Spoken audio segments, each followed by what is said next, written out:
ஒரு பாவத்துல வியாதி பிறக்கப்படும். நம்ம பாவம் செய்தா இப்ப பாருங்க, பாவம்னா என்னடா பாவம்னா நம்மட்ட என்ன பாவம்? நெறைய பேர் இருக்கிற பாவத்த பேசுனா, எல்லாரும் பாவம் பண்றாங்க. நம்ம பண்ணா என்ன தப்புங்க?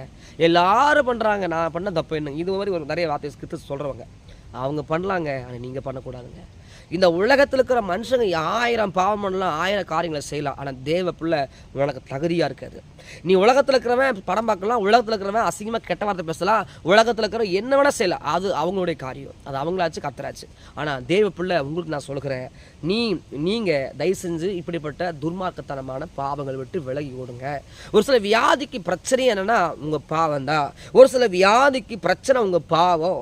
ஒரு சில பாவத்துக்கு விளைவு தண்டனை என்னங்க இந்த பூமியிலேயே வியாதியோ நிறைய வியாதிகளை இப்போ சொல்லலாம். நிறைய பேர் பாருங்க, நீ வியாதினால நிறைய வியாதினால என்ன வியாதி வெத்தலாக்கு போடுறாங்க, வாய் ஃபுல்லாக ஒரு குறிப்பிட்ட நாட்களுக்கு கேன்சர் வந்துடுது. அது வியாதி தானே, அந்த பாவத்தில் வந்த விளைவு தானே.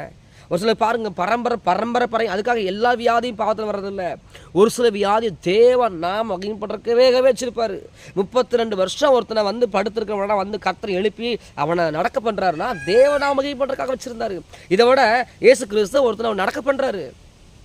அவன் பிறந்தது குருடனா பிறந்தது யார் செய்த பாவம் இல்ல, தேவன் நாம் மகிமைப்பட.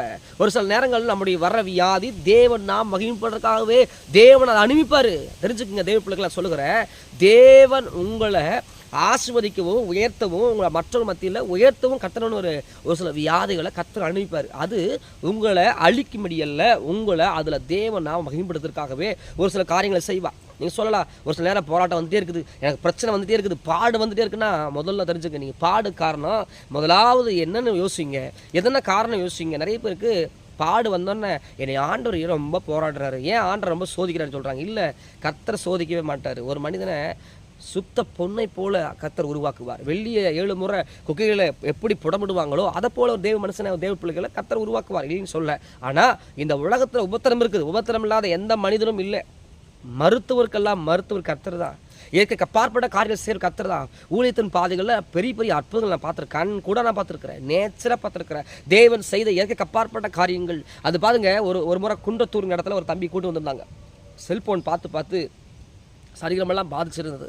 நானும் அம்மாவும் ஜெபிக்கிறோம், கர்த்தருடைய வல்லம் வந்தது. உடனே அவன் சுகமாயிட்டான்.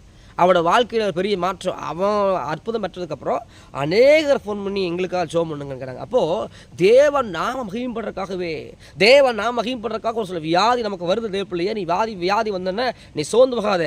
நீ செய்ய வேண்டியது ஒன்றே ஒன்று, உங்கள் நான் மகிழ்பட எனக்கு நீ செய்ய அற்புதம் செய்யணும்னு கேளுங்க, உங்களுக்கு அற்புதம் செய்வார். ஆனால் அந்த பாவத்தில் வர வியாதியை கொஞ்சம் கவனமாக பார்க்கணும். பாவத்தில் வர வியாதி என்ன? பாவத்தில் வர வியாதினா ஒரு சொல்ல பாருங்கள், விபச்சார பாவத்தில்